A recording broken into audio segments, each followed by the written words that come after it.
What do you do when the world around you is completely falling apart? I mean, really, what's the cure for chaos?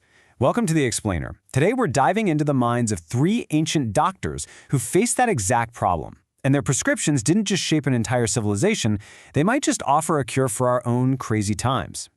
So to really get what these thinkers were talking about, we have to go back in time, way back, like 2,500 years ago, before China was even a single unified country. It was this fractured, broken landscape of different states, all locked in this endless cycle of incredibly brutal warfare. This era is known as the Spring and Autumn period, and honestly, it was basically a real-life Game of Thrones. The old rules? Gone. The entire social order had just collapsed. You had sons turning on their fathers, ministers murdering their rulers, and if you were just an average person, life was violent and almost certainly very short. So out of all this wreckage, this fundamental question pops up. How do you find any kind of order, any meaning, when the world is so broken? And that's where our three guys come in. Three brilliant doctors of the soul, you could call them. Each one diagnosed society's sickness and wrote a radically different prescription to heal it. Okay, let's dive into this. So let's meet our three doctors and see their diagnoses. First, we've got Lao Tzu. He looked around and saw a world just consumed by strife, and his prescription was to find the natural flow. Then there's Confucius. He saw the complete disorder and said, nope, what we need is ritual and structure. And finally, you have Mencius, who diagnosed the illness as deep societal corruption and believed the only cure was to tap into our own natural goodness. First up is Lao Tzu. He's kind of the mystic of the group, the enigmatic sage who believed the absolute best way to fix the world was to stop trying so hard to fix it. His cure was a radical one. Just let go. His core idea is something called Wu Wei. Now, a lot of people hear that and think it just means being lazy, doing nothing. But that's a huge misunderstanding. It's really about effortless action. It's not about fighting against the current. It's about using the power of the current to guide you. It's the wisdom of a surfer, not a couch potato.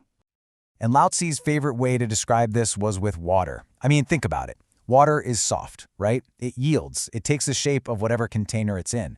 But over time, that same gentle, flowing water can wear away the hardest stone. That's the kind of power he was talking about. So what's the takeaway for us today? Well, Lao Tzu is basically teaching us that flexibility and yielding aren't weaknesses. They are incredible forms of strength. In our own high-stress, gotta-win world, he's like the therapist telling us to just release our death grip on the things we can't control and find our strength in adapting. All right, let's move on to our next doctor, Confucius. And he's a total 180 from Lao Tzu. While Lao Tzu basically prescribed an escape from society, Confucius walked right into the heart of the chaos. He looked at it all and prescribed a strong dose of social responsibility and moral order. His medicine really had two main ingredients. First, there's Ren. You can think of Ren as our inner moral compass, our sense of humanity, our compassion, our kindness. And then there's Li. That's the external stuff, the rituals, the rules, the social etiquette that holds a society together. For Confucius, you absolutely needed both. You need the good heart on the inside and the proper structure on the outside to create harmony. What's fascinating is, we think of him as this revered sage now, but Confucius's own life was pretty much a constant struggle.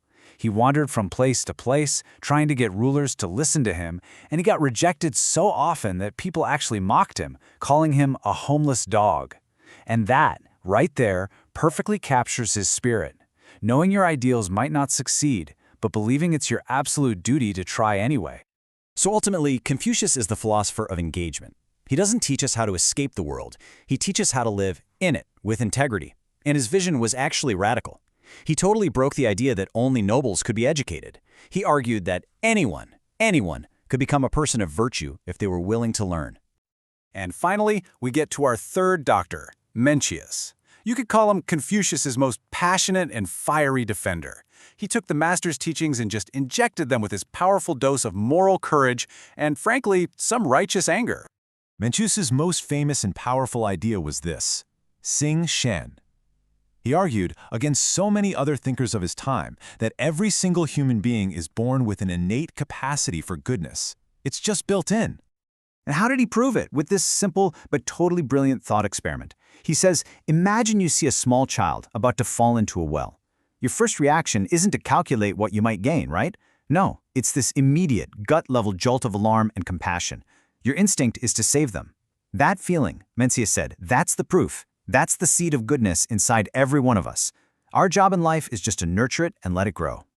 And this belief that every single person has inherent worth led Mencius to make a political claim that was nothing short of revolutionary.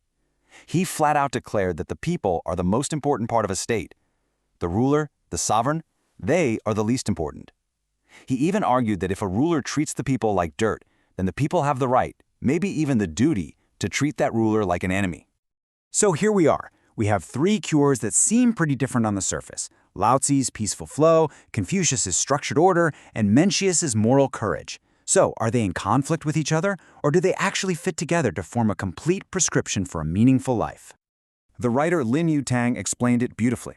He said these philosophies aren't mutually exclusive at all. They're like two sides of the human spirit. In our public lives, when we're out there being ambitious, building our careers, upholding our duties, we're all Confucians. But in our private lives, when we need to retreat, reflect, and find peace, we become Taoists, followers of Lao Tzu. It's not about conflict, it's about balance. You can think of them as the yin and yang of the mind. Confucius gives us the framework for our public life, our duties to the world. Lao Tzu gives us the path to our inner life, our need for peace. And Mencius, he gives us the moral courage we need to defend what's right in both of those worlds. It's a complete toolkit for what it means to be human. And that brings us to the final question, the one for you. Looking at your own life, right now, all the stresses, the confusion, the challenges, which prescription do you need the most? Is it the serene peace of Lao Tzu, the disciplined integrity of Confucius, or the righteous courage of Mencius? Their ancient wisdom, it turns out, is still waiting to answer the call.